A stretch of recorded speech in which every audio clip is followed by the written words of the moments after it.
SNS 등을 중심으로 근거 없는 소문들이 확산되면서 신종 코로나 바이러스 감염증, 이른바 우한 폐렴과 관련한 불안감이 커지고 있습니다. 전문가 연결해서 정확한 사실관계 확인해 보도록 하겠습니다. 동국대학교 경주병원 이동석 원장 연결돼 있습니다. 네, 먼저 신종 코로나 바이러스가 무엇인지부터 설명해 주시죠. 예, 신종 코로나 바이러스는 그 2019년 12월에 잘 알다시피 중국 우한 지역에서 원인 불명의 그 집단 폐렴이 발생했습니다. 그래서 2020년 1월 10일 날 이 바이러스에 대한 염기 서열 분석을 해서 2019 신종 바이러스로 명명하게 되었습니다. 그래서 이번에 최근에 최초로 발견된 바이러스를 보시면 되겠습니다. 초기 증상이 감기하고 구별이 안 된다고 하는데 맞습니까? 예, 사실 코로나 바이러스는 발견된 지가 굉장히 오래되어 있습니다. 그래서 우리가 성인이나 소아에서 보이는 호흡기 감염 중에 코로나 바이러스는 아주 오래전부터 감기의 원인으로 밝혀져 있었습니다. 그렇지만 이제 잘 아시는 바와 같이 2002년도에 중국에서 사스가 발생을 했었죠. 그리고 2012년에는 중동에서 메르스가 발견되었었는데 이 두 바이러스가 사실은 이 코로나 바이러스의 변종으로 보시면 되겠습니다. 그랬다가 이제 최근에 이제 이 작년 12월에 발생한 그 우한에서 발생한 이런 바이러스가 새로운 이제 코로나 바이러스 일종으로 밝혀졌죠. 그래서 신종 코로나 바이러스라고 말을 씁니다. 근데 실제로는 사실은 기존에 밝혀진 네 종류의 그 바이러스 종류들은 사실은 거의 증상이 감기와 유사합니다. 하지만 이제 최근에 발견된 사스나 메르스와 같이 이번에 발견된 그 새로운 신종 코로나 바이러스도 초기 증상은 감기와 비슷하게 시작합니다만은 시간이 지날수록 호흡 곤란이나 이 폐렴 같은 증상으로 진행하는 것으로 지금 나타나 있습니다. 그래서 기존에 있던 감기하고는 조금 더 심한 증상을 겪는다고 보시면 되겠습니다. 네, 그럼 감기랑 구분이 쉽지 않을 것 같은데 언제 어떤 증상이 나타날 때 보건당국에 신고를 해야 하는 건가요? 사실 이런 바이러스들은 그 발생하는 시기가 대부분 폭발적으로 발생하기 때문에 그 시기와 연관시켜서 잘 보시는 게 좋습니다. 그래서 예를 들어서 지금 현재 같은 경우는 우한 지역에서 발생했기 때문에 중국의 우한시를 여행되는 여행을 했던 것이 가장 중요한 내용이 될 수 있겠습니다. 그래서 저희 보건당국에서는 첫 번째는 중국 우한시를 혹은 그 후베이성을 다녀온 뒤에 14일 이내에 발열, 적어도 37도 5분 이상의 발열이나 기침, 인후통, 호흡기 증상이 있는 경우에는 반드시 검사나 확인이 필요해 보이고, 두 번째는 이런 그 신종 코로나 바이러스의 감염이 확진된 환자와 아주 밀접하게 접촉한 경우에는 14일 이내 역시 마찬가지로 발열이나 호흡기 증상이 보이시면 바로 진료나 혹은 그 보건소에 신고하셔서 확인이 필요해 보입니다.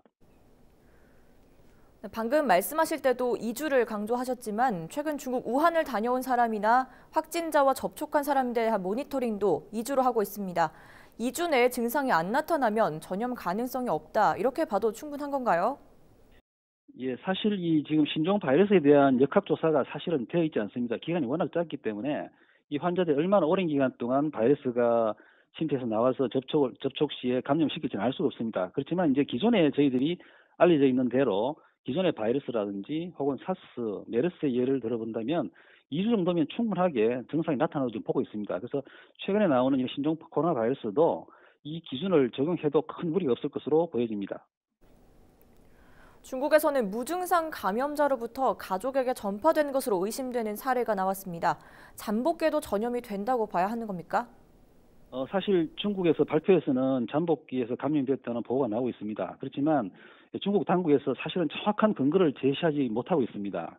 그래서 저희들 생각으로는 아직까지 기존에 있는 바이러스의 그 감염 양상을 봐서는 잠복기 전염이 강하지는 않다고 보고 있습니다. 하지만 이제 여기에 대한 역학조사가 완전히 나오려면 시간이 많이 걸리기 때문에 주의할 필요는 있어 보이는 것으로 생각됩니다.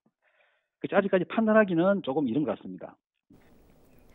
네, 이번에는 예방법과 관련한 이야기도 좀 해보겠습니다. 지금 마스크 품귀 현상도 나타나고 있는데요. 일각에서는 고성능 황사 마스크를 써야 효과가 있다고 하는데 정확히 어떤 마스크를 써야 하는 겁니까? 사실 이제 일반적으로 일반인한테는 이렇게 N95라든지 이런 아주 그 고성능의 마스크가 필요해 보이진 않습니다. 일상생활에서는. 다만 이제 우리 의료기관에서 이제 진료를 하시는 분이나 감염이 의심되는 분들은 KF94 마크가 있는 것, 혹은 N95 마스크라고 해서 완전하게 바이러스를 걸러주는 마스크가 있습니다. 그런 분들은 그 착용이 필요하지만 일반인한테는 아직까지 이러한 고성능의 마스크가 필요해 보지는 않습니다. 다만 이제 일반 마스크라도 그 마스크 착용할 때 그 착용법을 잘 적용해야만 예방이나 혹은 전파를 막을 수 있을 것 같습니다. 그래서 가능하면 코 부위를 눌러서 이렇게 밀착할 수 있는 종류를 사용해 주시면 충분히 할 것으로 생각되고 있습니다. 다만 병원을 방문하거나 혹은 감염이 많은 감염이 의심되는 곳을 방문할 때는 N95 마스크 정도의 마스크를 사용하면은 좋을 것 같습니다. 네, 그러니까 일반인은 그냥 일회용 마스크로도 충분하다 이런 말씀이시죠? 예, 1차적으로는 현재로서는 일반인한테서는 굳이 N95까지의 마스크를 착용을 권장하고 있지는 않습니다. 네, 마스크 말고도 안경이나 선글라스를 써야 한다, 뭐 이런 이야기들도 나오는데요. 이건 아무래도 눈을 쳐다보기만 해도 감염이 된다는 소문이 퍼지면서 그런 것 같습니다만 안경, 선글라스도 예방에 도움이 됩니까? 네, 실질적으로 지금 우리가 이제 감염 경로를 봐서는 호흡기 감염이기 때문에 실제로 눈을 통해서 감염되는 가능성은 많지는 않습니다. 그렇지만 이론적으로는 우리가 점막을 통해서 감염이 가능성이 있다고 판단하고 있었지만 현재로 봐서는 아직까지 이 눈을 쳐다보거나 해서 감염될 가능성은 거의 없다고 보시면 될 것 같습니다. 오히려 이제 손 씻기라든지 뭐 오염된 손으로 얼굴을 만지는 이런 행위들을 피해주는 것이 오히려 예방에 도움될 수 있겠지. 실제로 환자를 보는 것만으로 감염될 가능성은 거의 없다고 보시면 될 것 같습니다. 마지막으로 이 신종 코로나 바이러스 확산을 막기 위한 예방법, 더 어떤 것들이 있는지 알려주시죠. 지금 저희들이 몇 년 전에 저희들 메르스를 겪었기 때문에 아마 최근에 많은 분들이 호흡기 질환 감염에 대해서는 많이 잘 알고 계시는 것 같습니다. 그래서 사실은 그 알고 계시는 그 방법들만 잘 활용하시면 충분히 예방이 가능하다고 보여집니다. 그래서 개인위생을 잘 지키는 것이 가장 중요합니다. 그래서 일단은 사람이 많은 곳을 피하는 것이 가장 좋겠고 꼭 필요하다면 아까 말씀드린 대로 마스크를 착용하시고 외출 후에는 반드시 손 씻기, 세수하기와 같은 개인위생을 해주면 좋겠고 또 기침이나 호흡기 증상이 있을 시에는 외출이나 이런 것들 피해 주시고 의료기관 방문 후에는 반드시 그 마스크 착용 준수, 그다음에 기침 예절, 손 씻기를 잘 지키시면 크게 문제가 없을 것으로 보입니다.